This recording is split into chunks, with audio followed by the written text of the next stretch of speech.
Yo, what's up everybody? It's Drewberry and we got top 5 Fridays coming at you on this Friday. And this time we're talking about combinations of 2 cards, so duos. And we're not necessarily talking about the most powerful duos right now, right as of January 2023. No, not quite, but we're talking about the tried and true ones, the ones that have been around for a while or at least somewhat long time and that are constantly paired together. When you go to build a deck and you want to build, maybe it's a destroy deck, and then you put this card in, the other one's accompanied with it. Slight spoiler on the destroy package there. And these combinations are put into decks frequently because they can carry games. They can straight up win locations and put you in a really good spot to win you your games. Now, one thing that I noticed when I was trying to put this list together is that there are so many combinations. I got overwhelmed.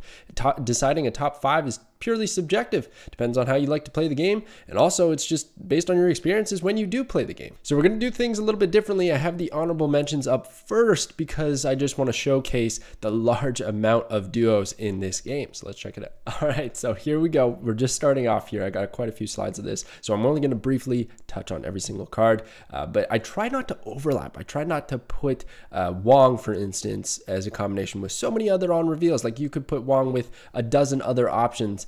So I tried my best not to overlap. So starting it off, we have Cosmo and Destroyer. Great combination. Destroyer will have his ability prevented by Cosmo at that lane, and then Cosmo also prevents your opponent from playing any on reveals at that location. So it's kind of a double whammy. Pairs very well. Daredevil, Professor X. Daredevil lets you know what they're going to do on turn 5. Professor X costs 5 and wins you a location, essentially. All right, and then we have Deadpool and Taskmaster. Now, at first glance, this might not seem like a very powerful combination, but when you get Deadpool destroyed maybe 2, 3, 4 times and you get him to 10 plus power, then you can copy it with Taskmaster and play that Deadpool on turn 6. Bam, you're in a really, really good spot. So basically turn 6 is Deadpool, Taskmaster, boom, you're set. And then Killmonger Nova, a tried and true combination. Honestly could have made the list, but you play your Nova, and that's the only 1-drop you're playing in your deck, and then your opponent plays a bunch of 1-drops, and Killmonger destroy them and buff your board with the Nova explosion.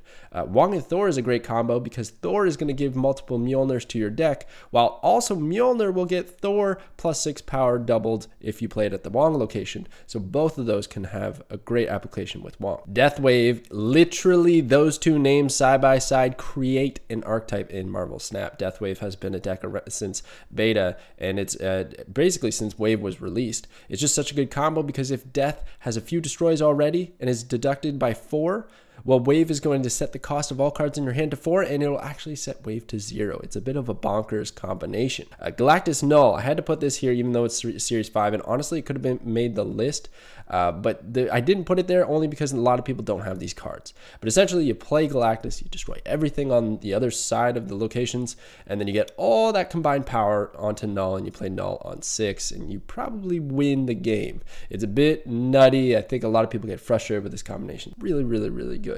So if somebody plays Galactus on turn 5 and you don't have a whole lot of power on turn 6, retreat. That's my best advice, retreat. More. So Iron Man and Onslaught are a great combo because Iron Man's going to double the power at that location, then Onslaught's going to double that double, and it just gets out of hand. You'd probably just easily win location at that point with just these 2 cards. Now you have to find power elsewhere, but hopefully you built your deck accordingly.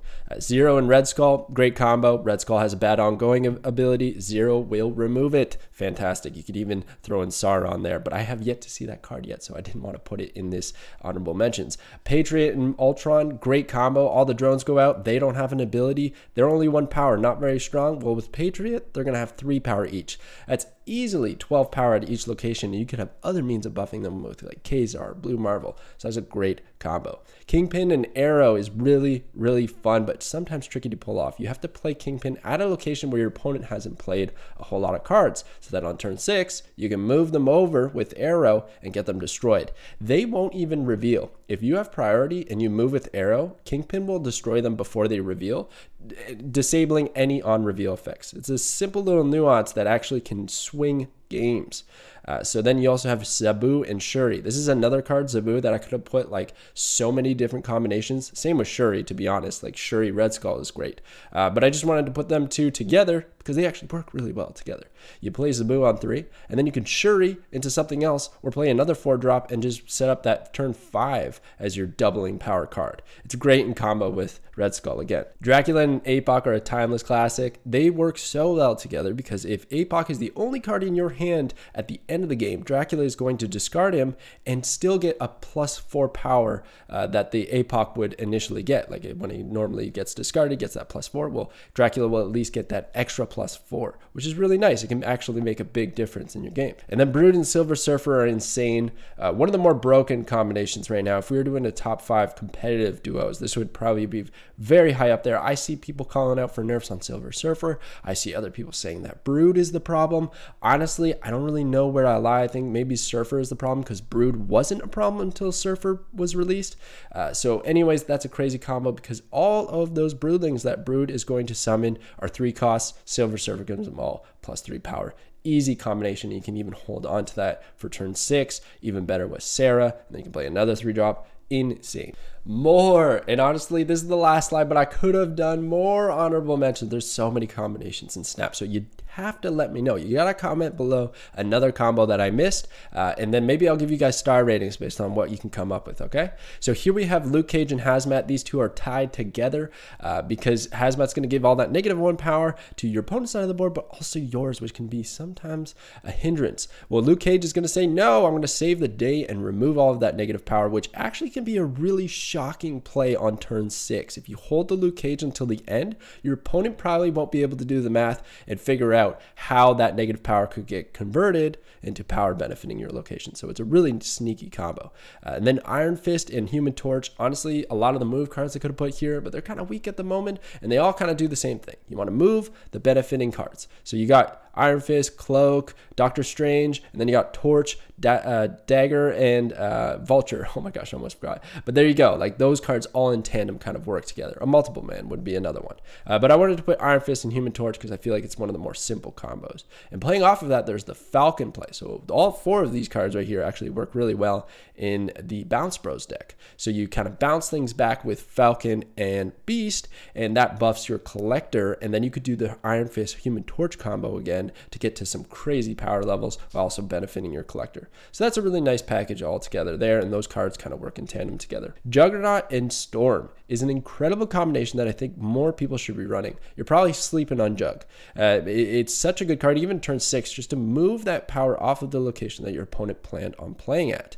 And then Juggernaut and Storm is an easy one too. You Storm on 3, you Jug on 4, and then your opponent doesn't have any way of combating that power that you set up at the flooded location. So you probably won it right then and there. They're also both 3-drops, and that works really well with Silver Surfer. So if you didn't quite get there on the power levels before it got flooded, well, don't worry, Silver Surfer can cover you later.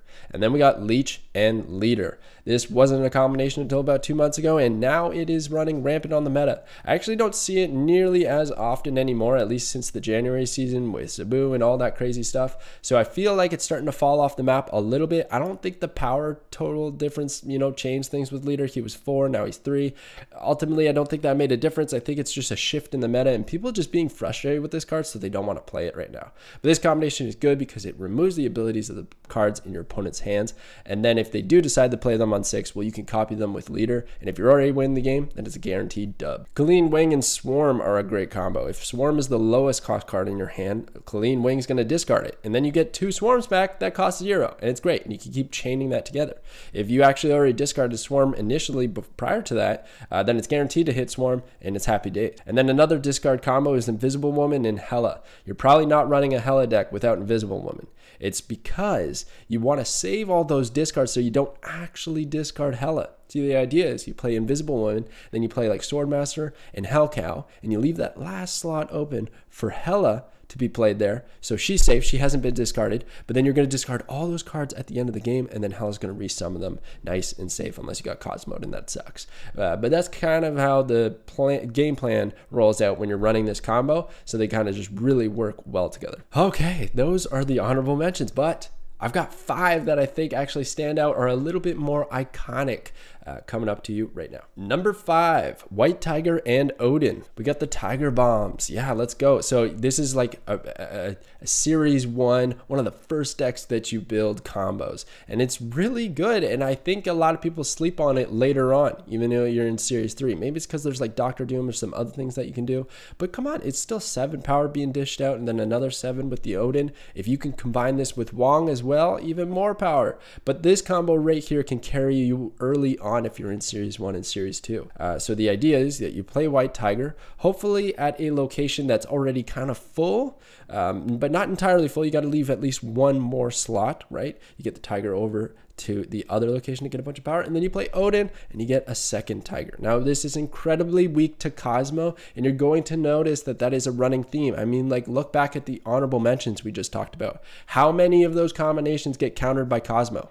Too many. So that's not really an argument here. It's just a fact of Snap that Cosmo counters a lot of 2-card combinations, which is a bit sad. But this one is really good. If you're early on, I suggest you give it a go. And then if you do end up getting Wong, that's an awesome combo. So I have this deck right above me here. It has the Wong, White Tiger, Odin combo, but we have alternatives if we don't hit that series of cards. You have cards like Ironheart to give buffs across the board if you hit that on the Wong location, or you Odin that Ironheart. Also, Jessica Jones is great on the Wong location, because then if you don't have that Odin or you don't plan on following up, you just leave it be, and she's going to get +8 power on that unspent energy turn that you passed on.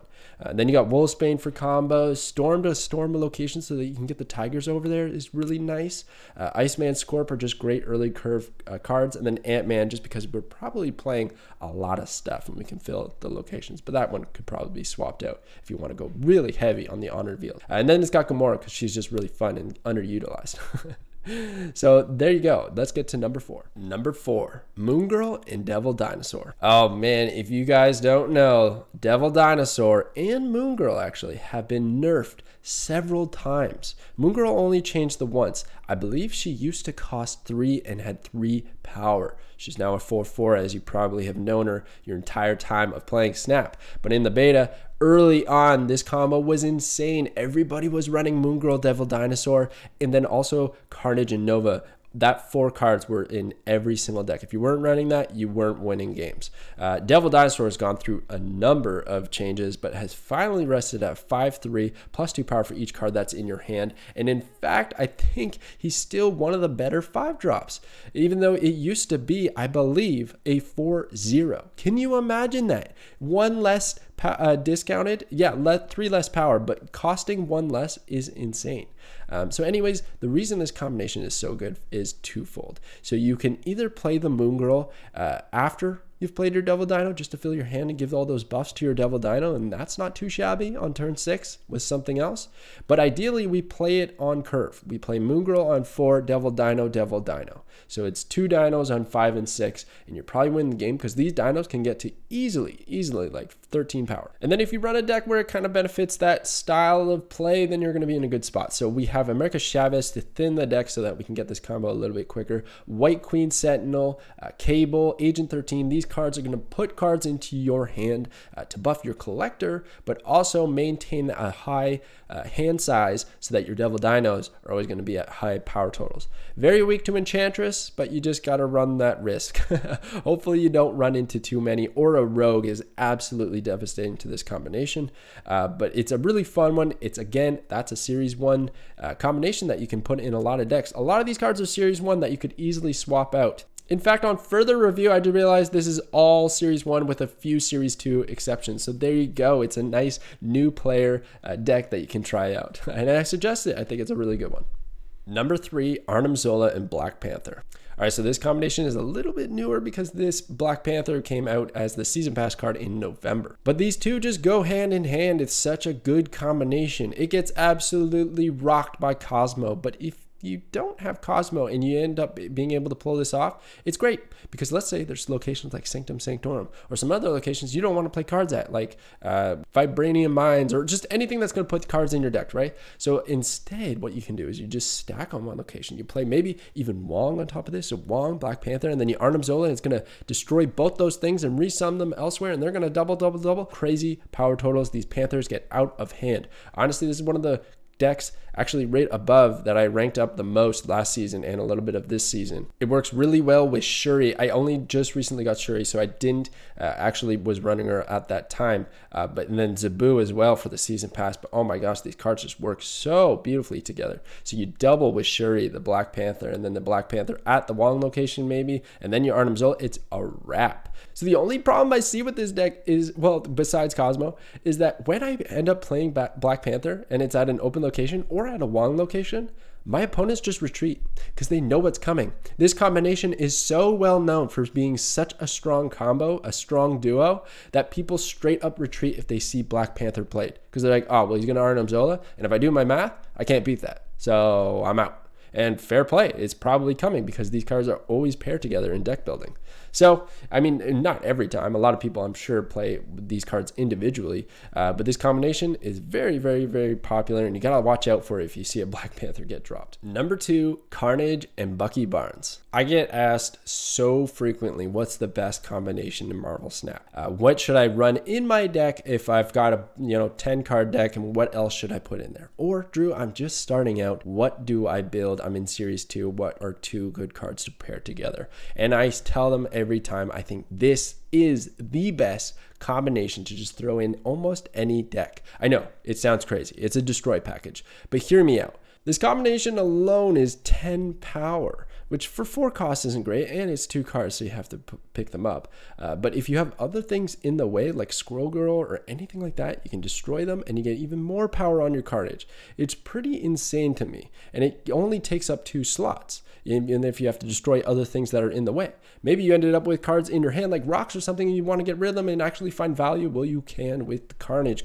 Bucky Barnes combo. So it's just a classic combination. It's thrown in a lot of destroy decks, and I play a lot of those, so I know the value that this card can have. But it's just, you see it all the time. I think when you go to build a destroy deck, you end up throwing this combo in, and then maybe you'll take it out. Maybe you don't feel like you need the Bucky Barnes, and that's just fine. It's an expendable card. It's, it's going to get you decent power and an easy destroy, but ultimately maybe you don't need it. Also, a nice thing about Bucky is that it's sticky, right? So if there's Death's Domain or something like that out on the field, you can throw Bucky out there and have the Winter Soldier stay at that location, probably winning you that location. So that can be a sneaky combo in its own right. The deck above me here is a Deathwave deck. It's a pretty basic construction of a popular meta deck that I think is still really good to this day. It's kind of fallen off a little bit because other power levels of other decks have gotten out of hand, I think, with Silver Surfer and Zabu and that sort of thing, but it's still pretty good. You discount Death with Wave, as we mentioned earlier, but then you also have the Bucky Barnes Carnage combo, Deathlock and Killmonger to destroy your Nova, Squirrel Girl, Hood, Mysterio clones,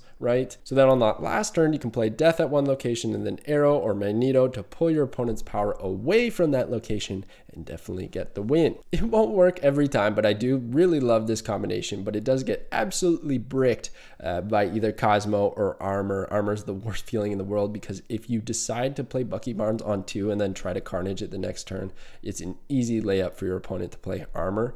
So try to maybe wait until turn 4 if possible and play Bucky and Carnage at the same time to catch your opponents off guard. Don't fall for the Armor trap like I so frequently do. Number 1, Patriot and Mystique. All right, this might be a shocking placeholder for number 1, but I had to put it here because, and I've said this a lot in my videos, but Patriot is one of the most important cards in Marvel Snap because it literally creates an archetype. There is a keyword in Marvel Snap called no abilities. All those vanilla cards like The Thing, Hulk, all of those cards, they don't have an ability, but they have nothing working for them to make them competitive or meta, right? Whereas Patriot gives them that chance. He gives them that extra power boost so that their stat lines are are kind of bonkers, right? The cost for the power output is really, really good value. But on top of that, if you play Mystique, so you play Patriot and then you play Mystique, you copy the ongoing ability of Patriot, you're going to get another +2 power, and that's +4 to all those no ability cards or those token cards like squirrels or tigers or broodlings, what have you. Without Patriot, we wouldn't see no ability decks. They'd just be the worst cards in Snap and nobody would really play them, because I don't really think there's a tempo curve deck out there that's performing very well compared to all these combo decks. And then Mystique is just the easy add-on that you can throw together with Patriot. I think it's almost worth it every single time to be running both of these cards. And then in a deck above here, if you don't end up drawing Patriot, you could do the Iron Man combo where you play Iron Man and then Mystique the Iron Man effect, and that can be really crazy as well. This deck is kind of cracked. Just in general, I think there's a lot of versions of Silver Surfer decks out there. This is the one I've had the most success with, but there's lots of really good ones, and the core idea pretty well stays the same. Play a lot of 3-drops. On turn 5 Sarah, and on turn 6 play 2 more 3-drops plus your Silver Surfer. Those 2 3-drops can be your Patriot, Mystique, and then Silver Surfer, giving buffs to all these no ability stuff if you've been playing it up until that point. And the Broodlings get absolutely insane value, and your Cyclops actually can do work as well. So I really do recommend this deck. It's a really good one if you have those cards. But this combination, it just together, they allow no abilities to be a thing, so I wanted to put them as number 1 because I feel like they deserve it. They respect it. There's so many combinations, guys. There's so many 2-card combos. I didn't even really talk about Sarah all that much. I feel like I couldn't even put Sarah in because she combines with every single card. What card doesn't want to be discounted by 1, right? I was trying to think of pairs that you frequently deck build together, like no ability decks. These 2 are always run, that sort of thing, right? But definitely let me know some duos that I missed in the comments below, and I'll give you guys a little star rating to let you know on how powerful I think that combination can be. Maybe even send some meme ones. I think it'd be funny and I'd like to see it.